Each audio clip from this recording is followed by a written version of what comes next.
may mga pusong pinagtatagpo at may mga pusong sadyang sinusubok ng tadhana. Ako po si Donna at welcome sa Tadhana TV. Halina't pakinggan natin ang isang kwentong magpapatunay na ang pinakamatinding sakit ay maaaring maging simula ng pinakamatatag na pagbangon. Gaano kasakit kung ang taong pinagkatiwalaan mo ng buong buhay mo ang siya palang magiging dahilan ng iyong pagbagsak? At paano kalalaban kung ang kalaban mo ay ang kahapon na minahal mo at ang dugo na nananalaytay din sa mga ugat? Umalis ka sa bahay na to, napatigil ang mundo ni Sandra. Ang boses na yon, ang boses na dati bumubulong sa kanya ng mga salita ng pagmamahal tuwing gabi, ngayon ay parang kulog na bumasag sa katahimikan ng kanilang tahanan. Tumingin siya sa kanyang asawa, kay Alex, na nakatayo sa gitna ng sala. Ang mukha nito ay walang emosyon, malamig pa sa yelo. Mula sa likod ni Alex, dahan-dahang lumabas ang isang anino, isang pamilyar na anino, ang kanyang pinsan, si Liza. Nakakapit ang kamay nito sa braso ni Alex na parabang pag-aari niya ito. Anong ibig sabihin nito, Alex? Nanginig ang boses ni Sandra. Hindi sumagot si Alex. Sa halip may kinuha siyang isang folder sa ibabaw ng mesa at ibinato ito sa paanan ni Sandra. Kumalat ang mga papel sa sahig. Tingnan mo, utos ni Alex. Nakalagda ang pangalan mo dyan. Ipinagbili mo na sa amin ang bahay na to. Nanginginig na pinulot ni Sandra ang isang papel. Nanlaki ang kanyang mga mata sa nabasa. Deed of Absolute Sale. At sa ibaba, ang pangalan niya at ang pangalan ng bagong may-ari, Liza Marie Santos. Parang may pumiga sa puso niya. Bigla niyang naalala ang mga dokumentong pinapirmahan sa kanya ni Alex noong 1 linggo. Sabi nito, para sa isang business loan. Pinagkatiwalaan niya. Hindi na niya binasa ng maigi. Paano nangyari to? Tumingin siya kay Liza, naghahanap ng sagot, ng awa. Ngunit ang nakita niya lang ay isang ngiting mapanliit. Ang dating maamong mukha ng pinsan na itinuring niyang kapatid na kinupkop at pinag-aral niya mula nang maulila ito ay nawala na. Ang nasa harap niya ay isang estranghero, isang ahas. Liza, bakit? Halos pabulong na tanong ni Sandra habang sunod-sunod na tumutulo ang kanyang mga luha. Pamilya tayo. Pamilya? Tumawa si Liza. Isang tawang walang kagalakan. Kailan mo ba ako tinuring na pamilya, Sandra? O alila lang, sunod-sunuran sa lahat ng gusto mo. Ngayon, ako naman. Akin na ang lahat ng dapat ay sa akin. Hindi na makapagsalita si Sandra. Ang sakit ay parang punyal na sumaksak ng paulit-ulit sa kanyang dibdib. Hinawakan ni Alex ang braso niya. Ang pagkakahawak ay mahigpit at walang pakiramdam. Tama na ang drama. Umalis ka na, sabi ni Alex at sinimulan siyang kaladkarin palabas ng pinto. Teka, Alex, wag! Ang mga anak natin, ito ang bahay natin. Nagpupumigla si Sandra. Hindi na ngayon, sabi ni Liza na siyang nagbukas ng pinto. Sa pagitan ng kanyang mga hikbi at pagmamakaawa, napadako ang tingin ni Sandra sa dingding. Ang huling larawan ng kanilang pamilya, masaya at magkakasama. Sa isang iglap, bumitaw siya sa pagkakahawak ni Alex at, sa isang kilos na hindi niya pinag-isipan, dinaklot niya ang picture frame. Bitawan mo yan. Wala ka ng karapatan sa kahit anong bagay dito. Sigaw ni Alex, huli na ang lahat. Naitulak na nila si Sandra palabas.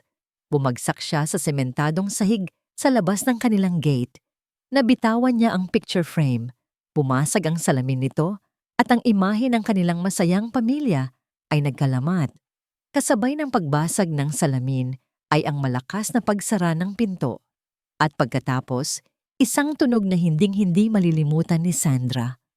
Ang tunog ng pag-ikot ng susi sa seradura. Isang malamig, matigas na tunog. Isang tunog na nagsasabing sarado na ang pinto. Sarado na ang tahanan na minsan ay naging kanya. Naiwan siyang nakaluhod sa labas. Yakap ang basag na larawan habang ang lamig ng gabi ay nagsisimulang gumapang sa kanyang balat. Di alam ni Sandra kung saan siya dadalhin ng kanyang mga paa. Ang bawat hakbang ay parang ang bigat-bigat. Ang mga ilaw ng syudad na dating nagbibigay sa kanya ng ligaya ay para na lang mga manhid na matang nakatingin sa kanyang pagdurusa. Ang ingay ng mga sasakyan ay parang mga bulong na humuhusga sa kanya. Naisip niya ang kanyang tita Elena, ang kapatid ng kanyang ina. Yun na lang ang natitira niyang malalapitan. Nanginginig ang mga kamay at puno ng hiya. Kinatok niya ang pinto nito. Ngunit ang bumungad sa kanya ay isang malamig na tingin. Sandra, anong ginagawa mo dito ng ganitong oras? Tita, pwede po bang makituloy kahit isang gabi lang? Hikbi ni Sandra. May problema po kami ni Alex. Bumuntong hininga ang kanyang tiyahin ni hindi man lang siya pinapasok. Tumawag si Liza. Sinabi na niya ang lahat. Sandra, nakakahiya ka. Huwag mo nang idamay ang pamilya sa gulo mo. At isinara nito ang pinto. Muling narinig ni Sandra ang tunog ng seradura. Ang pangalawang pinto na isinara sa kanya sa loob lang ng isang gabi. Doon na tuluyang gumuho ang natitira niyang pag-asa. Dinala siya ng kanyang mga paa sa isang waiting shed ng bus. Doon, umupo siya sa isang malamig na bangkong bakal. Yakap-yakap ang sarili. Ang dating ginaw ay naging panunuot sa buto. Tumingin siya sa mga taong dumadaan. Mga estrangherong may sari-sariling mundong ginagalawan. Walang pakialam sa isang babaeng basag ang puso at wasak ang buhay. Doon, sa gitna ng kawalan, hinayaan niyang bumuhos ang kanyang mga luha hanggang sa wala nang mailuha pa. Nang mag-uumaga na, kinuha niya ang kanyang pitaka. Kailangan niyang marinig ang boses ng kanyang mga anak. Nagbaka sakali siyang may natira pa siyang barya. At sa paghalongkat niya, sa pagitan ng mga resibo at lumang litrato, may nahulog na isang kapirasong papel. Isang luma at halos mabura ng business card. Pinulot niya ito. Attorney Rostom Cruz. Rostom, ang kanyang kaibigan noong college. Ang tahimik at matalinong lalaki na laging nandyan para sa kanya. Ilang taon na ba ang nakalipas? 10, 15? Bakit nga ba niya itinago ito? Bigla, parang may kung anong nagtulak sa kanya. Hindi para sa sarili niya, kundi para sa mga anak niya. Inipon niya ang mga huling barya sa kanyang palad. Hindi sapat para sa pagkain, pero sapat para sa isang tawag. Ang unang tawag ay para sa kanyang mga anak na alam niyang ligtas sa bahay ng kanyang biyenan. Hello, Ma? Nak, kumusta ka na? Sagot ng kanyang panganay. Opo, mga anak. Okay na okay lang si Mommy. Pilit niyang pinasigla ang boses, kahit pa ang bawat salita ay parang bubog na sumusugat sa lalamunan niya. I love you. I love you both so much. Pagkatapos ng tawag, napahagulgol siya. Ngunit ang pag-iyak niya ngayon ay may kasama ng determinasyon. Inihulog niya ang mga natitirang barya sa telepono. Tinitigan niya ang business card. Ang mga numero ay medyo malabo na. Nanginginig niyang pinindot ang bawat isa. Tumunog ito. 1, 2, 3. Sasagot kaya? Hello, Rostom speaking. Isang boses na mainit at pamilyar. Isang boses mula sa nakaraan. Natigilan si Sandra. Hawak ang telepono. Ang mga luhay muling tumutulos sa kanyang pisngi. Hindi niya alam kung anong sasabihin. Nagkita sila sa isang maliit na karinderya sa kanto ng rekto. Isang lugar na malayo sa dating mundo ni Sandra. Ngunit isang lugar kung saan hindi sila pagtitinginan ng mga tao. Amoy pa lang ng nilulutong sinigang ay kumakalam na ang sikmura niya. Ngunit parang may isang malaking batong nakabara sa kanyang lalamunan. Dumating si Rostom. Halos hindi niya ito nakilala.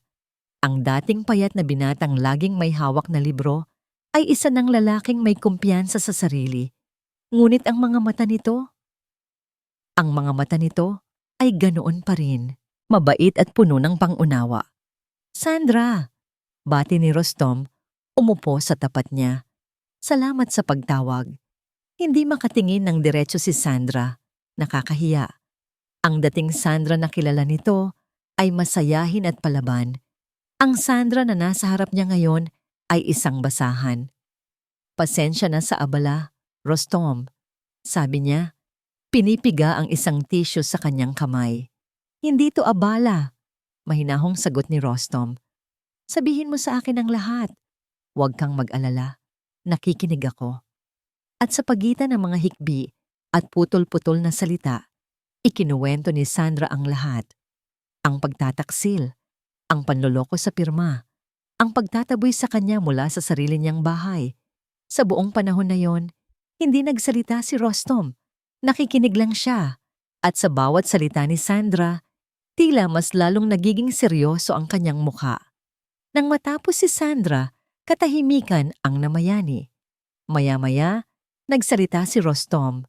Ang boses niya ay kalmado, ngunit may bigat. Fraud yan, Sandra. Malinaw na panloloko. At may pananagutan sila sa batas. Pero, paano? Tanong ni Sandra. Wala akong pera. Wala akong kahit ano. Papel lang ang hawak ko. At pirmado ko yon. Huwag mong isipin ang bayad. Tulong ko na to sa'yo bilang kaibigan, sabi ni Rostom. Pero kailangan mong malaman, mahirap ang laban na to. Itatanggi nila ang lahat. Ang kailangan natin ay isang matibay na ebidensya, isang patunay na alam nilang niloloko kanila. Paano natin gagawin yon? Tinitigan siya ni Rostom. Kailangan mong bumalik doon. Nanlaki ang mga mata ni Sandra. Bumalik.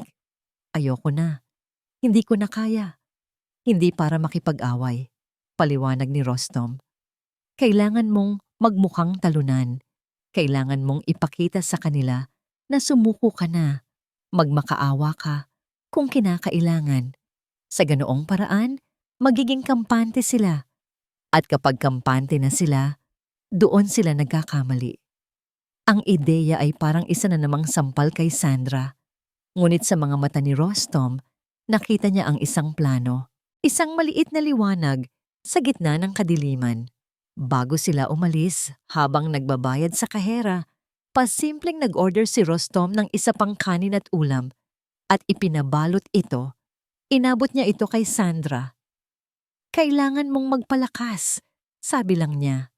Isang simpleng pangungusap, pero para kay Sandra, iyon ang unang pagkakataon sa loob ng 24 na oras na naramdaman niyang may nagmamalasakit pa sa kanya.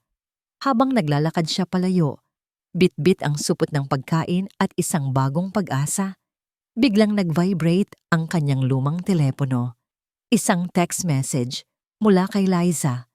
Nanginginig niyang binuksan ito. Kumusta ka na, pinsan? Baka gusto mong kunin ang mga luma mong damit. Ang mga salita ay puno ng pangiinsulto. Naramdaman ni Sandra ang pamilyar na kirot. Ngunit kasabay nito, naalala niya ang sinabi ni Rostom. Kailangan mong bumalik doon. Hindi ito pangiinsulto, ito na ang pagkakataon. Bawat hakbang pabalik sa kinakalawang na gate ng dati niyang tahanan ay parang pagtapak sa nagbabagang uling. Nilunok ni Sandra ang lahat ng natitira niyang pride. Ito ang sabi ni Rostom. Ito ang kailangan niyang gawin. Kumatok siya. Bumukas ang pinto at iniluwan nito si Liza na nakasuot ng isa sa mga paborito niyang duster. Ngumiti ito nang makita si Sandra. Isang ngiting hindi abot sa mga mata. Oh, look who's here, sabi ni Liza. Akala ko hindi ka na babalik. Nandito lang ako para kunin yung mga damit ko, mahinang sabi ni Sandra. Iniiwasan ang tingin nito. Pinagmasdan siya ni Liza mula ulo hanggang paa na para bang sinusuri ang isang basahan. Sige, pumasok ka. Baka kung saan ka pa matulog sa kalye, mapagkamalan ka pang pulubi. Parang may bumabasag na salamin sa loob ni Sandra, pero tiniis niya. Pumasok siya sa loob ng bahay na minsan ay puno ng masasayang alaala.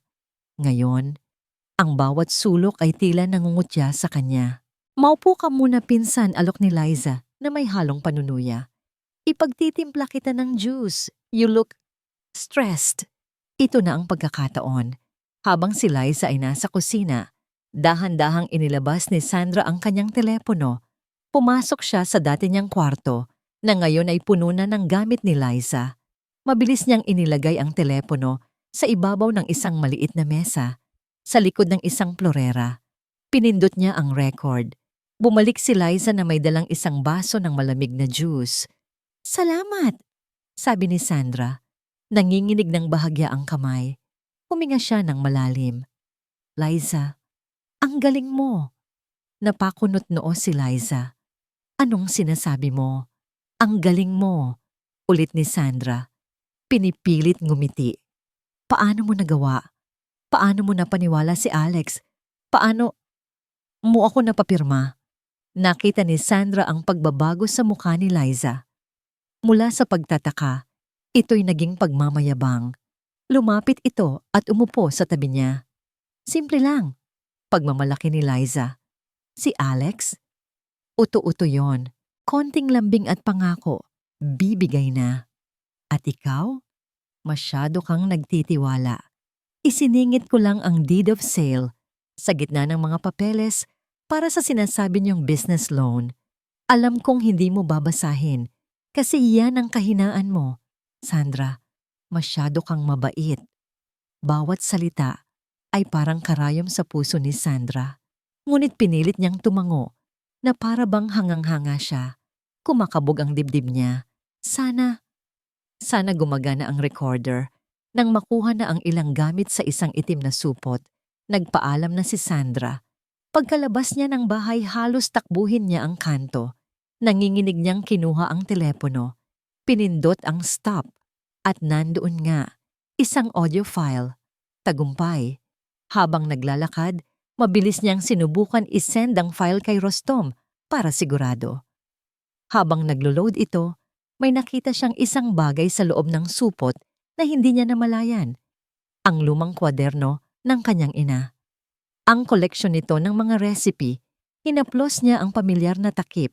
Sa gitna ng lahat ng kaguluhan, ang munting bagay na ito ay nagbigay sa kanya ng kakaibang kapanatagan.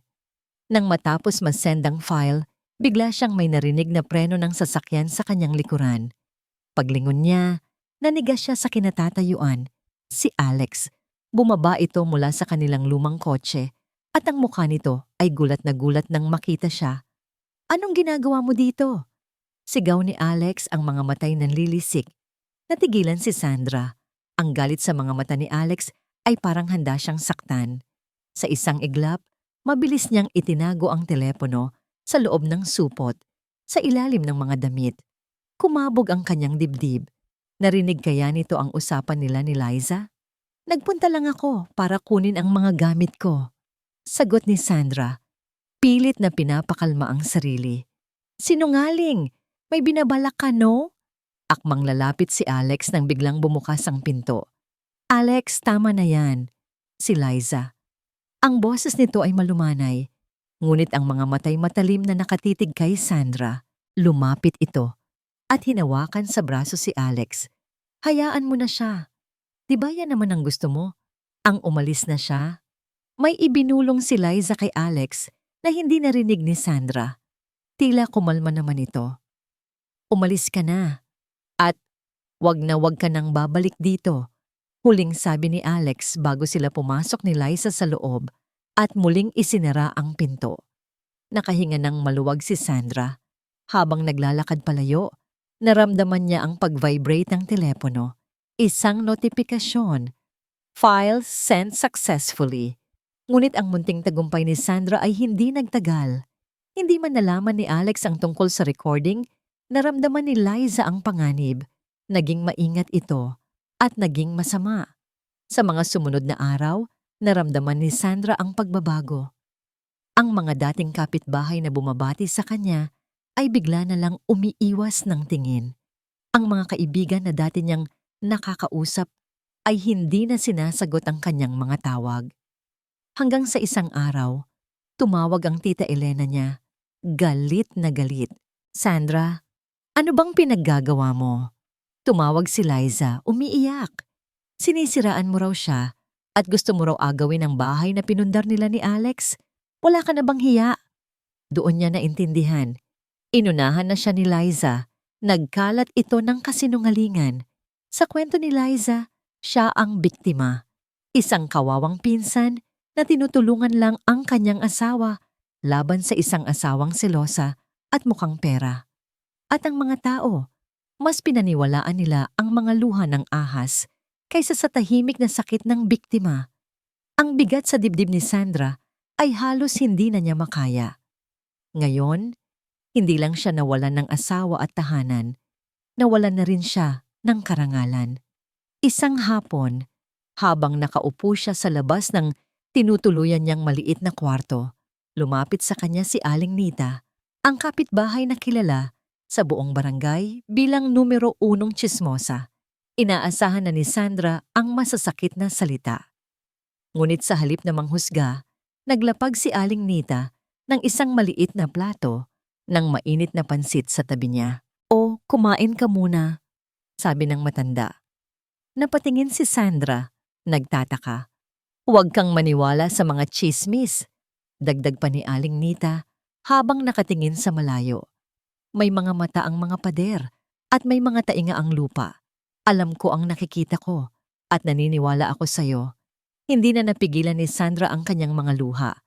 Ang simpleng salita ng isang halos hindi niya kilala ay parang balsamong humaplos sa kanyang mga sugat. Isang patunay na sa gitna ng kadiliman, mayroon pa ring liwanag. Nasa kalagitnaan siya ng pagkain nang tumunog ang kanyang telepono. Si Rostom. "Sandra?" sabi nito sa kabilang linya. Seryoso ang boses niya. "May masama akong balita. Kaka-receive ko lang ng sulat mula sa korte." "Anong sulat?" Kinabahang tanong ni Sandra. "Alex and Liza, they filed a case against you. Sinampahan kanila ng kasong slander." Natigilan si Sandra. "And Sandra," pagpapatuloy ni Rostom, "they are petitioning for a restraining order. Gusto nilang ipagbawal ng korte na lumapit ka." Sa sarili mong pamamahay, nabitiwan ni Sandra ang kanyang tinidor. Ang pansit na kanina'y nagbibigay sa kanya ng lakas ay bigla na lang nawalan ng lasa. Parang isang mabigat na pader na gumuho sa ibabaw ni Sandra ang mga salita ni Rostom. Isang restraining order. Ang ibig sabihin nito, kahit ang anino ng sarili niyang bahay ay hindi na niya pwedeng masilayan. At ang kasong slander, isang malupit na kabalintunaan. Siya na biktima. Siya pa ang nagmukhang sinungaling. Pagkababa ng telepono, pumasok siya sa kanyang maliit na inuupahang kwarto. Umupo siya sa gilid ng kama. Wala ng luha. Tila naubos na ang lahat. Ang nararamdaman niya na lang ay isang matinding pagod. Isang pagod na hindi lang sa katawan, kundi hanggang sa kaluluwa. Napatingin siya sa itim na supot sa isang sulok kung saan nakalagay ang iilang damit na nakuha niya.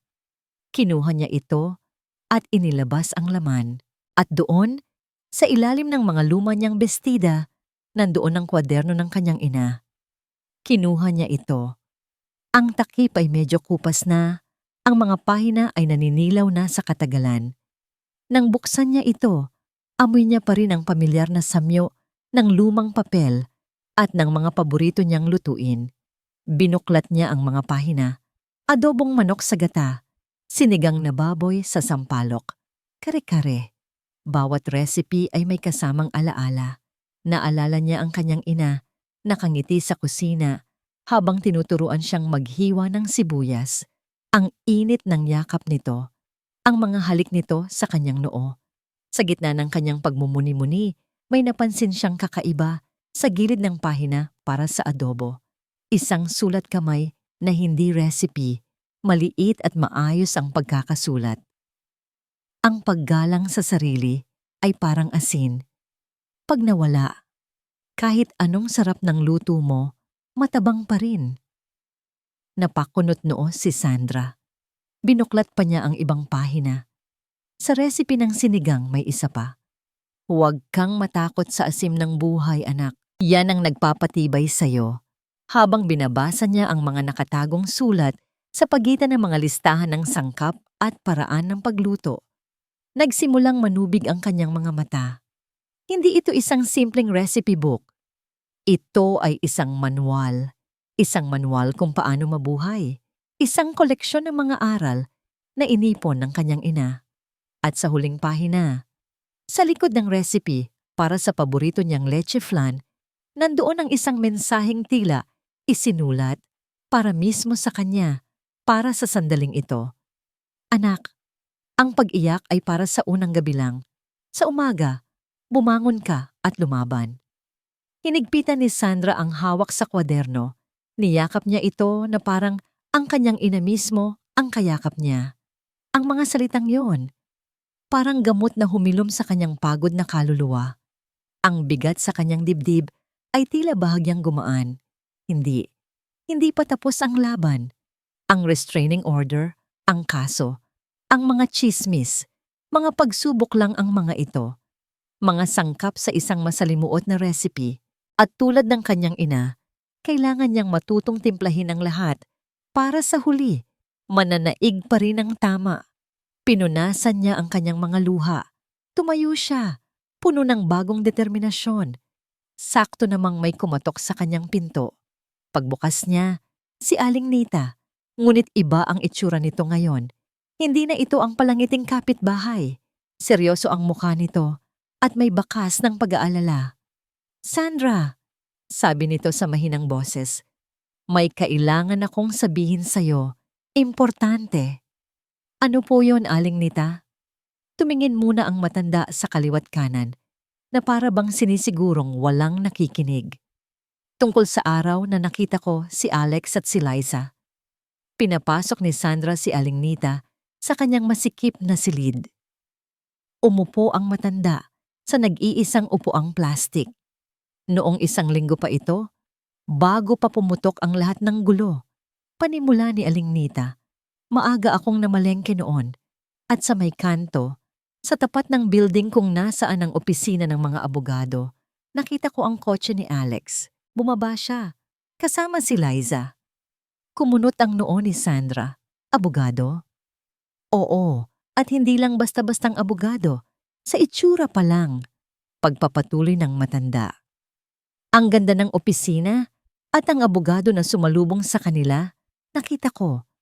Makintab ang sapatos, mamahalin ang relos. Parang pamilyar nga ang muka. Bago pa man makapagtanong si Sandra, may kumatok muli. Ang mga anak niya, kasama ang bayaw niyang naghatid sa kanila para sa lingguhang pagbisita.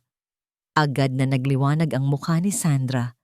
Sa isang iglap, nakalimutan niya ang lahat ng problema. Ang maliit na kwarto ay napuno ng tawanan at kwentuhan. Naglabas si Sandra ng ininit na pritong isda at kanin at nagsalo-salo sila sa sahig. Isang simpleng hapunan, ngunit para kay Sandra, ito ang pinakamayamang handaan.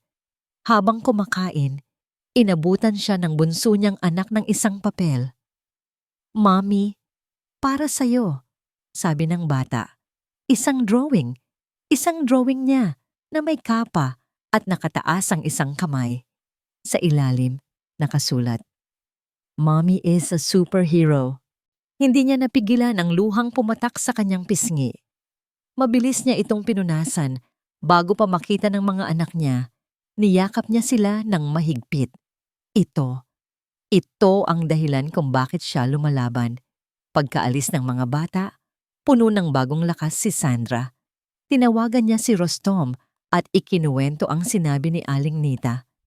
Isang abogado na may magarang opisina. Bulong ni Rostom sa kabilang linya.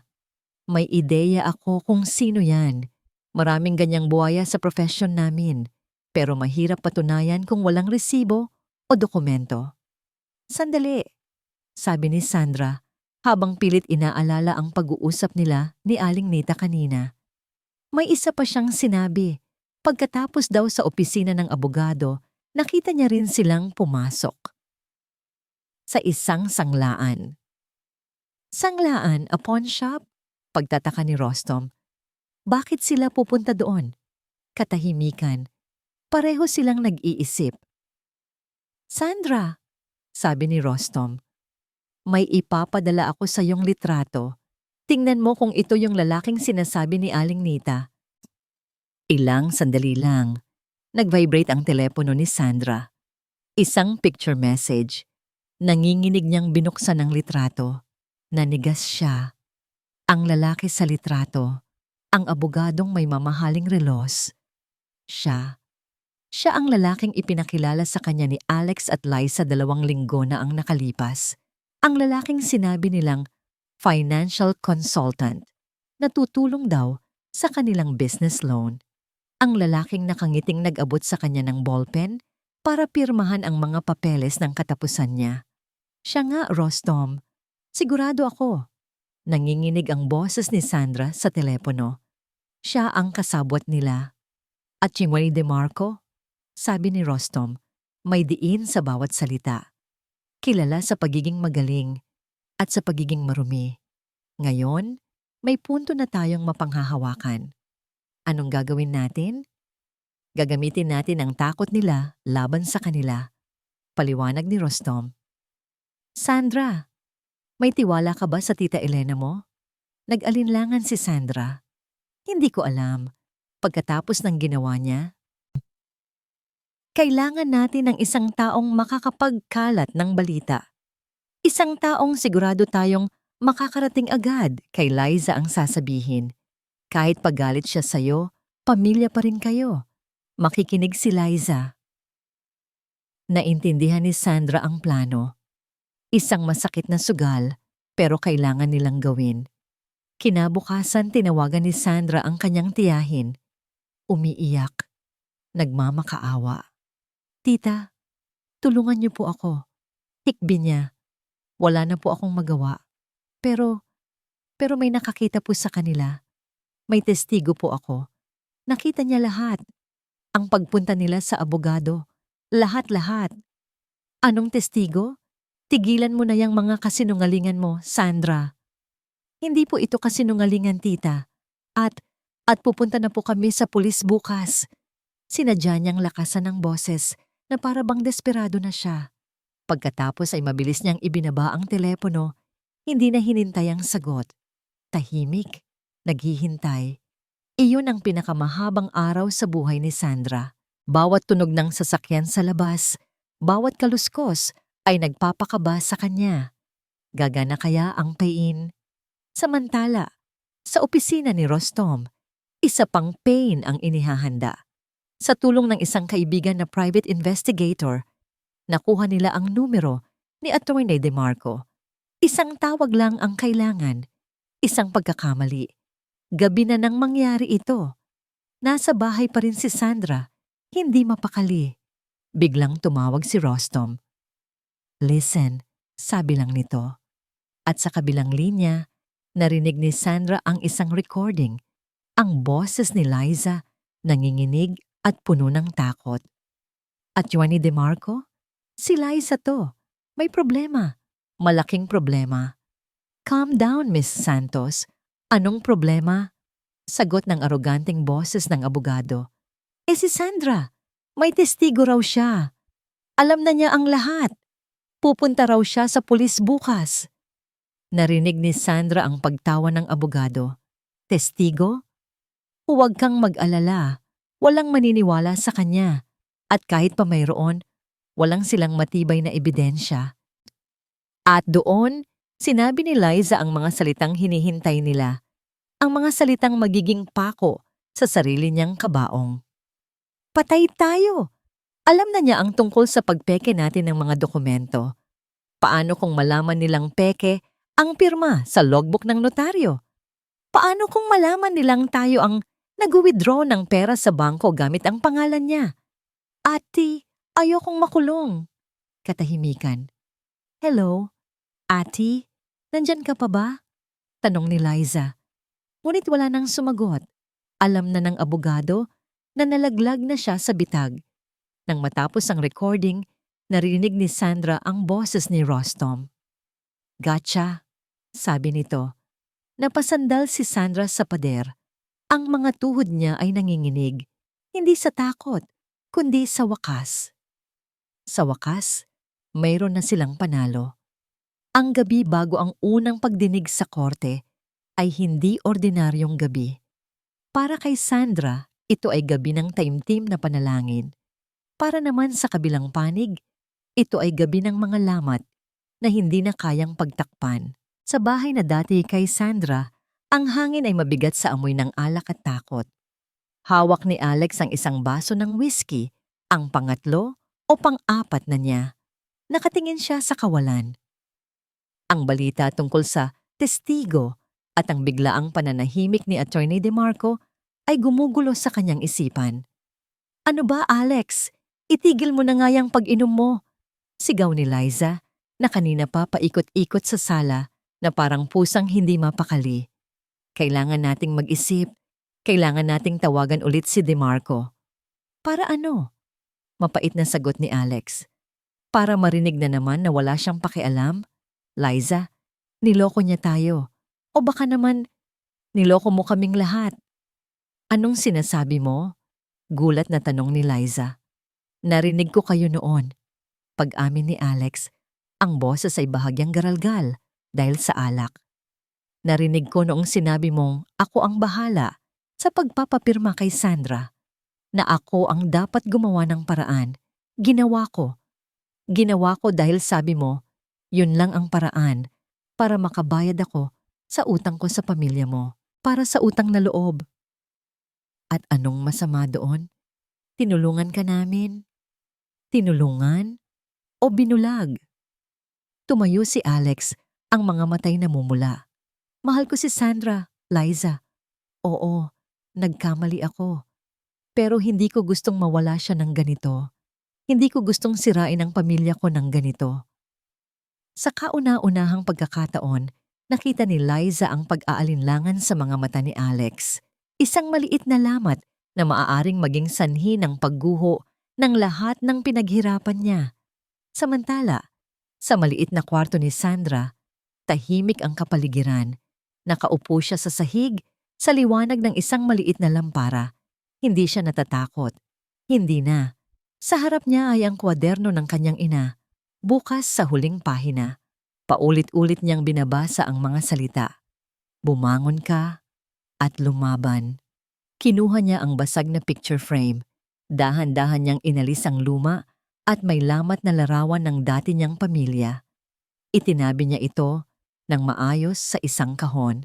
Pagkatapos, kinuha niya mula sa kanyang pitaka ang isang bago at maliit na litrato. Isang litratong kinunan nung isang linggo lang. Siya at ang dalawa niyang anak, masayang nakatingin sa kamera, kumakain ng ice cream sa parke. Maingat niyang ipinasok ang bagong litrato sa frame. Kahit basag ang salamin, ang ngiti sa litrato ay buo. Iyon ang bagong pamilya niya at iyon ang ipaglalaban niya hanggang sa huli. Nang mag-uumaga na, habang naghahanda siya para umalis, may napansin siyang isang puting sobre na isiniksik sa ilalim ng kanyang pinto. Walang pangalan, walang anumang marka. Nanginginig niyang binuksan ito. Sa loob, isang kapirasong papel lang, at sa papel, may sulat kamay na halatang minadali. Iisang pangungusap lang ang nakasulat. "Mag-ingat ka, may plano sila." Ang loob ng korte ay malamig at tahimik. Bawat bulong ay umietso. Bawat pag-ubo ay isang malakas na ingay. Nakaupo si Sandra sa tabi ni Rostom, ang mga kamay ay magkadaop sa kanyang kandungan. Sa kabilang panig, nakaupo si Liza at Alex. Sa pagitan nila ay ang mayabang na si Attorney DeMarco. Hindi man lang tumingin si Alex sa gawin niya. Nagsimula ang pagdinig. Unang tumayo si Attorney DeMarco. Ang boses niya ay malakas at puno ng kumpiyansa. Bawat salita ay tila isang matalas na patalim. Ipininta niya si Liza bilang isang bait na pinsan na nais lamang tumulong sa naghihingalong negosyo ng pamilya. Ipininta niya si Alex bilang isang asawang nag-aalala. At si Sandra, ipininta niya si Sandra bilang isang babaeng gahaman, selosa, at desperadong siraan ng mga taong tumutulong sa kanya. Wala pong katotohanan ang mga paratang niya, Your Honor. Sabi ni DeMarco, ikinukumpas ang kamay patungo kay Sandra. Ito ay gawa-gawa lamang ng isang isip na puno ng galit at inggit. Nang si Sandra na ang tinawag para tumestigo, pakiramdam niya ay lahat ng mata ay nakatutok sa kanya, humuhusga. Mrs. Sandoval, simula ni DeMarco, ang tono ay mapanlait. Totoo bang ilang beses mo nang sinubukan paghiwalayin si Mr. Sandoval at ang kanyang pinsan dahil sa iyong walang basehang pagseselos? Hindi po totoo yan, mahinang sagot ni Sandra. Hindi totoo, pero meron kaming mga text message dito na ipinadala mo kay Mrs. Santos, tinatawag mo siyang ahas at mang-aagaw. Ilang linggo bago pa ang insidenteng ito. Ito ba'y gawa-gawa lang? Natigilan si Sandra.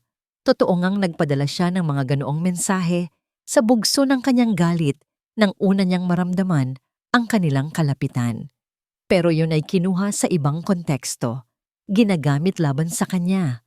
Sunod-sunod ang mga tanong ni DeMarco, bawat isa ay idinisenyo para ipamukha siyang masama, para palabasin na siya ay isang babaeng wala sa katinuan. Naramdaman ni Sandra ang pamilyar na hiya at galit. Ngunit sa tuwing nararamdaman niya ito, humihinga siya ng malalim. Kinakapa niya sa kanyang bulsa ang isang maliit at makinis na bato. Isang batong ibinigay ng kanyang anak kaninang umaga. "Pampaswerte, Mommy," sabi nito. Ang munting bato sa kanyang palad ang naging angkla niya. Nagbigay ito sa kanya ng lakas para sumagot ng kalmado, ng may dignidad, sa kabila ng lahat ng paninira. Pagkatapos ng tila walang katapusang pagtatanong, turn na ni Rostom. Tumayo siya, hindi kasing arogante ni DeMarco, pero may bigat at autoridad. "Your Honor, mayroon po kaming isang ebidensya na magpapatunay sa tunay na motibo ng kabilang panig," sabi ni Rostom. Tumingin siya ng diretso kay Liza at Attorney DeMarco na bahagyang natigilan. "I would like to present to the court an audio recording of a phone conversation between Miss Liza Santos and Attorney DeMarco." Biglang nagbago ang kulay ng mukha ni Liza. Maging si DeMarco ay nawala ang pagiging kampante. Inilabas ni Rostom ang isang maliit na digital recorder, isang click, at ang boses ni Liza, puno ng takot, ay umalingaw-ngaw sa buong silid. "Patay tayo!" Alam na niya ang tungkol sa pagpeke natin ng mga dokumento. Isang sandali ng katahimikan, lahat ay nabigla. Ngunit bago pa man matapos ang recording, mabilis na tumayo si Attorney DeMarco. "Objection, Your Honor!" Sigaw niya. Ang boses ay kulog. "That evidence was obtained illegally. It is a violation of my client's right to privacy. It is inadmissible." Tumingin ang hukom kay Rostom. Pagkatapos ay sa recorder at pabalik kay DeMarco. Nag-isip ito sandali. At pagkatapos, nagsalita ito. Ang bawat salita ay parang isang mabagal na paghatol. "The objection is sustained."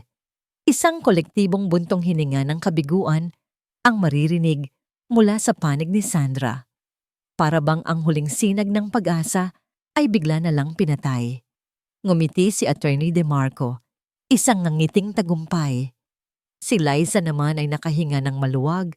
Ang kulay ay unti-unting bumabalik sa kanyang mukha. Tila tapos na ang lahat. Ngunit si Rostom, sa kabila ng desisyon ng hukom, ay nanatiling kalmado. Parang inaasahan na niya ito. Dahan-dahan niyang itinago ang audio recorder. "Kung ganoon po, Your Honor," nagsalita si Rostom. Ang boses ay matatag at malinaw. "Wala na po akong ibang ebidensyang ipipresenta." Lalong lumapad ang ngiti ni DeMarco. "Sa ngayon," pagpapatuloy ni Rostom, "because I would like to call a final witness to the stand." Napakunot noo ang hukom. Maging si Sandra ay nagulat. Wala silang ibang testigo. Si Aling Nita ay hindi sapat ang nakita. "Sino?" Tumingin si Rostom sa kabilang panig. Hindi kay Liza, hindi kay DeMarco. Ang mga mata niya ay nakatutok. Direkta? Kay Alex. I call Mr. Alex Sandoval. Kung kanina ay katahimikan ang bumalot sa korte, ngayon ay parang huminto ang pag-ikot ng mundo. Si Alex, natigilan ito. Tumingin siya kay Liza, pagkatapos ay kay DeMarco, na kapwa ng lalaki ang mga mata sa gulat. Walang sino man ang inaasahan nito. Objection, Your Honor. He is my client. Sigaw ni DeMarco, nagpapanik. And he is also the estranged husband of my client, with direct involvement and knowledge of the alleged crime. He is a hostile witness, but a witness nonetheless. Kalmadong sagot ni Rostom. Pinag-isipan ito ng hukom. Objection overruled. Mr. Sandoval, please take the stand. Nanginginig na tumayo si Alex. Bawat hakbang niya patungo sa witness stand ay parang may bigat na 1,000 kilo. Bago siya umupo, ang mga mata niya at ni Sandra ay nagtagpo. Sa isang saglit na yon, nakikita ni Sandra ang lahat. Ang takot, ang pagsisisi, ang pagkalito. Nakita niya ang lalaking minahal niya, hindi ang halimaw na nagtulak sa kanya palabas ng bahay. Nagsimula ang pagtatanong ni Rostom. Mahinahon, simple. Mr. Sandoval, mahal mo ba ang asawa mo? Hindi agad nakasagot si Alex. Oo, sabi niya, halos pabulong. Mahal mo ba ang mga anak ninyo? Oo, kung ganoon, Mr. Sandoval. Dahan-dahang lumapit si Rostom. Bakit mo ginawa ito sa kanila?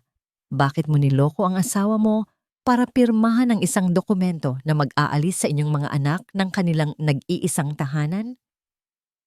Objection! Sigaw ulit ni DeMarco. Sustained. Rephrase your question, counsel, sabi ng hukom. Hindi pinansin ni Rostom si DeMarco. Nakatitig pa rin siya kay Alex. Mr. Sandoval, nung araw na pinapirma mo si Sandra, alam mo ba na ang isa sa mga papel na yon ay isang deed of absolute sale? Yumuko si Alex. Ang kanyang mga balikat ay nanghihina. Tumingin siya sa kanyang mga kamay na nakapatong sa ibabaw ng Biblia. Pawis na pawis. Hindi ko alam kung anong sinasabi mo. Mahinang sagot niya, ngunit alam ng lahat na nagsisinungaling siya. Doon, lumapit pa si Rostom. Ang boses niya ay naging halos 1 bulong, sapat lang para marinig ng buong korte. Alex, may 2 anak kang naghihintay sa labas. Naghihintay sa kanilang ama. Pagdating ng araw, tatanungin kanila kung ano ang nangyari. Tatanungin kanila kung bakit nawala ang kanilang tahanan. Alex, ano ang isasagot mo sa kanila? Isang luhang pumatak mula sa mata ni Alex. Pagkatapos, isa pa. Hanggang sa hindi na niya napigilan, nagsimula siyang humagulgol sa witness stand. Isang hagulgol ng isang taong wasak. Bigla siyang tumayo. Ang mga kamay ay nanginginig. Tumingin siya kay Liza at kay DeMarco na parehong namumutla. At pagkatapos, sumigaw siya. Isang sigaw na bumasag sa lahat ng kasinungalingan. Kasalanan nilang lahat. Sigaw niya habang ang daliri niya ay nakaturo sa 2. Pinilit lang nila ako. Sabi nila, yun lang ang paraan. Sabi nila, yun ang tama. Pero hindi. Hindi. Napatayo ang lahat. Nagkagulo ang korte. Sa gitna ng lahat ng ingay, isang bagay lang ang malinaw. Ang katotohanan. Sa wakas, lumabas na ito. Ang pagsigaw ni Alex ay parang isang malakas na kulog na yumanig sa buong korte. Sa isang iglap, natapos ang lahat. Ang gulat sa mukha ni Liza ay napalitan ng takot. Si Attorney DeMarco, sa unang pagkakataon, ay hindi na makapagsalita. Sa gitna ng kaguluhan, pinukpok ng hukom ang kanyang martilyo ng paulit-ulit. Order in the court! Order in the court! Dahil sa pag-amin ni Alex, ang kaso ay biglang nagbago ng direksyon. Ang restraining order at kasong slander laban kay Sandra ay agad na ibinasura at isang bagong imbestigasyon ang binuksan para sa kasong fraud at conspiracy laban kina Liza Santos at Attorney Ronaldo DeMarco. Bago pa matapos ang sesyon, nilapitan ng mga pulis ang 2. Ang pagiging arogante ni DeMarco ay naglaho, napalitan ng pamumutla. Si Liza naman ay nagsimulang umiyak at magmakaawa. Ngunit huli na ang lahat. Habang isinusout sa kanila ang posas, ang tingin niya at ni Sandra ay muling nag-cross. Sa mga mata ni Liza, wala nang pagmamataas, tanging pagsisisi at pagkatalo na lang ang naroon. Si Alex dahil sa kanyang voluntaryong pag-amin ay nahaharap sa mas magaan na parusa, ngunit hindi pa rin siya nakaligtas sa batas. Paglabas ni Sandra at Rostom mula sa korte, sinalubong sila ng sikat ng araw. Isang sikat na parang mas maliwanag kaysa dati. Lumipas ang ilang linggo. Ang desisyon ng korte ay naging pinal. Ang deed of sale ay ipinawalang bisa. Ang bahay ay muling naging pag-aari ni Sandra. Ang araw ng kanyang pagbabalik ay hindi enggrande. Walang handaan, walang selebrasyon. Siya lang at ang dalawa niyang anak. Pagbukas niya ng pinto, gamit ang bagong susi, isang pamilyar na amoy ang sumalubong sa kanya. Amoy ng tahanan. Ang mga gamit ni Liza ay wala na. Ang bahay ay malinis, ngunit walang buhay. Tahimik. Sa halip na malungkot, ngumiti si Sandra. Isa itong blangkong pahina. Isang pagkakataon para magsulat ng bagong kabanata. Ang una niyang ginawa ay pumunta sa kusina. Kinuha niya ang kwaderno ng kanyang ina na ngayon ay laging nasa loob ng kanyang bag. Binuklat niya ito sa paborito niyang recipe, adobong manok sa gata. Inilabas niya ang mga sangkap. At habang naghihiwa siya ng bawang at sibuyas, habang naririnig niya ang tunog ng paggisa sa kawali, at habang ang mga anak niya ay masayang naglalaro sa sala, naramdaman niya ang isang kapayapaang matagal na niyang hindi naramdaman. Pagkatapos ng kanilang hapunan, isang hapunan na puno ng simpleng kwentuhan at halakhak, lumabas si Sandra sa maliit na balkonahe. Pinagmasdan niya ang kanyang mga anak na naghahabulan sa damuhan sa ilalim ng mga bituin. Ang hangin ay sariwa. Ang gabi ay payapa. Doon, sa katahimikan ng kanyang hardin, sa ilalim ng tahimik na langit, ngumiti si Sandra. Isang nangiting hindi napilit. Isang nangiting hindi na nagtatago ng sakit. Isang ngiting tunay, isang ngiting malaya. Sa ibabaw ng isang maliit na mesa sa tabi niya, may isang sobre. Isang sulat mula sa kulungan na may pangalan ni Alex bilang nagpadala. Dumating ito kaninang umaga. Tinitigan niya ito ng matagal. Ngunit hindi niya ito binuksan. Dahan-dahan, inilagay niya ito sa ibabaw ng mesa, sa tabi ng kwaderno ng kanyang ina. May panahon para sa lahat ng bagay. May panahon para sa galit, panahon para sa paglaban, at panahon para sa pagpapatawad. Ngunit sa gabing iyon, ang tanging panahon na mahalaga para kay Sandra ay ang kasalukuyan. Ang panahon ng pagbangon. 6 na buwan ang lumipas. Ang dating tahimik na bahay ni Sandra ay ngayoy may panibagong buhay. Ang amoy ng adobo at sinigang ay napalitan ng matamis na samyo ng bagong lutong tinapay at cake. Ang maliit na balkonahe ay ginawa niyang isang ghost kitchen. At ang mga recipe mula sa kwaderno ng kanyang ina ay naging isang maliit ngunit matagumpay na online pastry shop na tinawag niyang Pan de Nana. Isang hapon, habang nag-aayos siya ng isang kahon ng ensaymada para i-deliver, may kumatok sa kanyang pinto. Si Rostom, may dalang isang maliit na paso ng puting orkidya para sa bagong hardinera.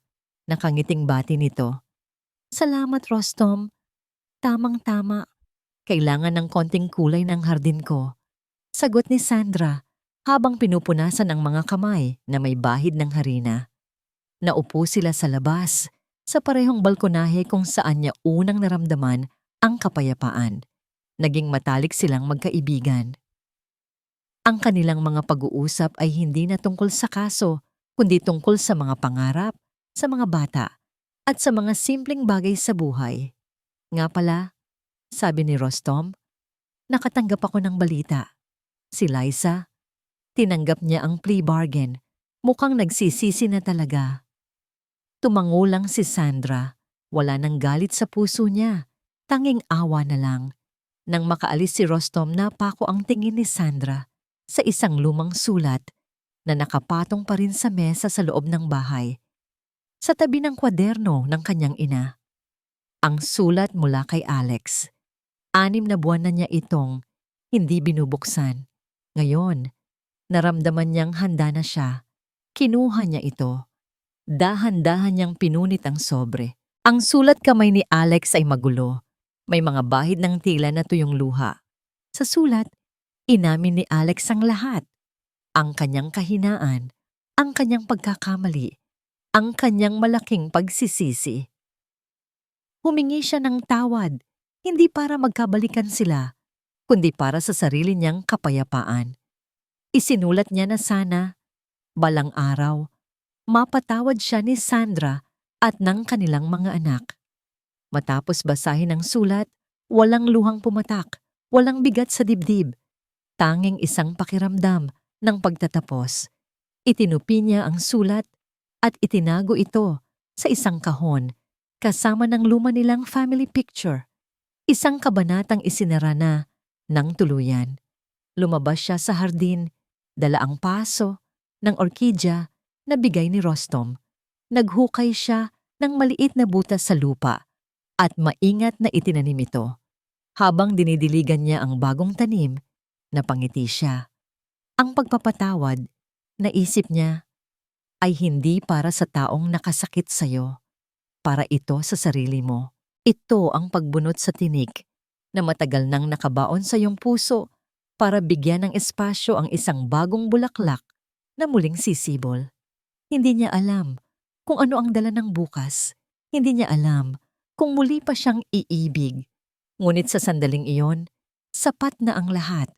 Sapat na ang halimuyak ng mga bulaklak sa kanyang hardin. Sapat na ang tawanan ng kanyang mga anak sa loob ng bahay. Sapat na ang kapayapaang natagpuan niya sa kanyang sarili. Ang pagbangon ni Sandra ay hindi isang malaking pagsabog. Ito ay isang tahimik na pagsibol. Tulad ng isang orkidya, dumaan man sa tagtuyot, sa huli, namumukadkad pa rin.